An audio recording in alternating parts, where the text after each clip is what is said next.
अस्सलामु अलैकुम वरहमतुल्लाहि वबरकातुहू। आऊज़ु बिल्लाहि मिनश शैतानिर रजीम। बिस्मिल्लाहिर रहमानिर रहीम। वल फज्र व लयालिन अश्र। अल्लाह ताला ने कुरान मजीद के अंदर ये सूरह फजर के अंदर बात बयान फरमाई है। फजर के वक़्त की कसम और 10 रातों की कसम। तो बाज़ मुफस्सरीन के नज़दीक ये 10 रातें ज़ुल्हज्जा के पहले 10 दिनों की फजीलत के हवाले से है। तो नबी अलैहिस्सलातु वस्सलाम ने भी इन अय्याम के मतलब बयान फरमाया है कि मा मिन अय्यामिल अमलु स्वालिहु फ़ीहा अहब्बु इलल्लाहि, के सारा साल में कोई भी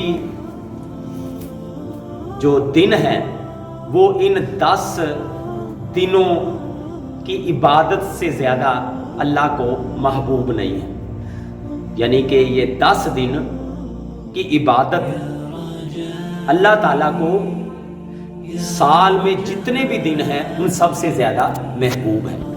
तो अब इस साल के अंदर रमज़ान भी आता है, तो लैलतुल कद्र की रात भी है।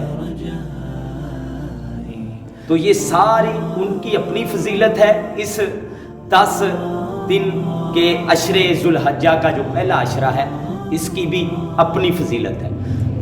तो बाज़ उलमा ने इसकी मुख्तलिफ तौजीहात बयान की हैं, लेकिन नबी अलैहिस्सलातु वस्सलाम का ये फरमान है, यानी कि ये दिन जो है ये बड़े अहम दिन है।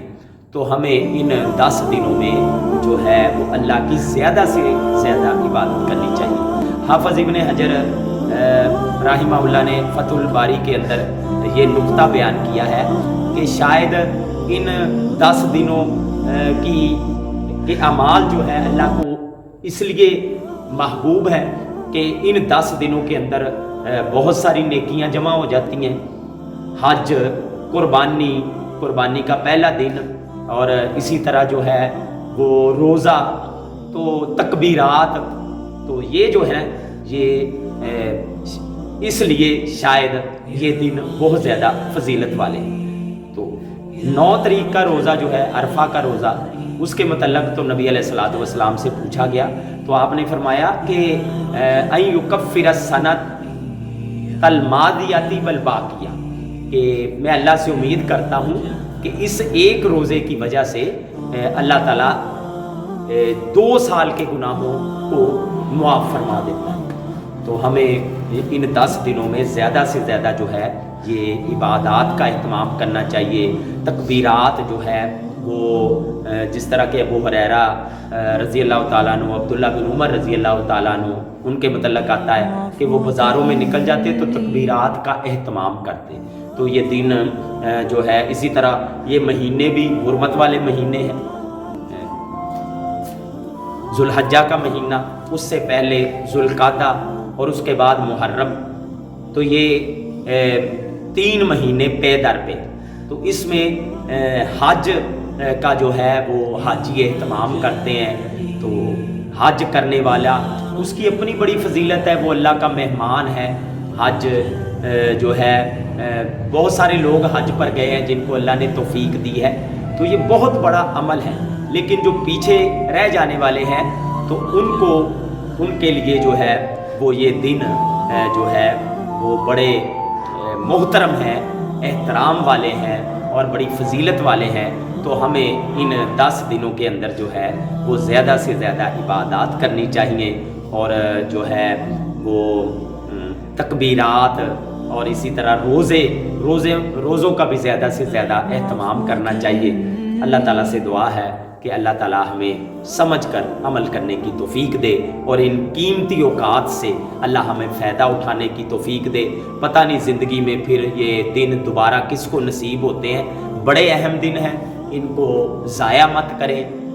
नेकियां करने वालों के लिए अल्लाह ताला फ्री भी, जिस तरह के हाजी हज पर चले गए लाखों रुपया लगा के, उनको अल्लाह ने तौफीक दी, अपने घर बुलाया।